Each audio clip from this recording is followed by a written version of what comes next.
popular ဖြစ်တယ်ဆိုတာနဲ့ famous ဖြစ်တယ်ဆိုရင်နှစ်ခုကမတူပါဘူးသူရဲ့အတိတ်ပဲဘယ်လိုမျိုးလဲဆိုတော့ popular ဖြစ်တယ်ဆိုတာကလူကြိုက်များတာကိုပြောချင်တာပေါ့နော်ဥပမာဆူဆူ is very popular in our school လို့ပြောလိုက်တဲ့အခါမှာဆူဆူကငါတို့ရဲ့ကြောင်မှာသူကလူကြိုက်ရမ်းများရဲ့အဲ့လိုအတိတ်ပဲမျိုးဖြစ်သွားတယ်ပေါ့နော်ဆူဆူဆိုတဲ့နာမည်ကိုတနိုင်ငံလုံးကသူတွေဒါမှမဟုတ်လူတွေအများကြီးကနေပြီးတော့တီးချင်မှတီးလိုက်မယ်ဒါပေမဲ့ငါတို့ကြောင်မှာတော့သူကြိုက်ကြရပေါ့နော်အဲ့လိုအတိတ်ပဲမျိုးပါတစ်ဖက်မှာ famous ကကြောင့်လူသိများရဆိုအတိတ်ပဲပေါ့နော်ဥပမာအောင် became famous after this movie ဒီရုပ်ရှင်ပြီးသွားတဲ့အခါမှာအောင်ကလူသိများလာတယ်ဆိုအတိတ်ပဲမျိုးပေါ့နော်ဘယ်လိုမျိုးပြောချင်တာလဲဆိုအောင်လို့ပြောလိုက်တဲ့အခါမှာလူတိုင်းကနေပြီးသူ့ကိုတိတယ်လူတိညာတာကွာ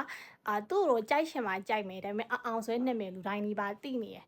အဲ့လိုမျိုးပေါ့နော်အဲ့ဒီအခါမှာ famous ကိုသုံးလို့ရပါတယ်ဆိုတော့ပြင်ပြီးရှောင်ပြောရမယ်ဆိုလို့ရှိရင်လူကြိုက်တဲ့သူများရင် popular ဖြစ်တာဖြစ်ပြီးတော့လူတီးတဲ့သူများလို့ရှိရင် famous ဖြစ်တာဖြစ်ပါတယ် so thank you for watching my video till the end and မေးချင်တာရှိလို့ရှိရင် comments မှာရေးခဲ့လို့ရပါတယ်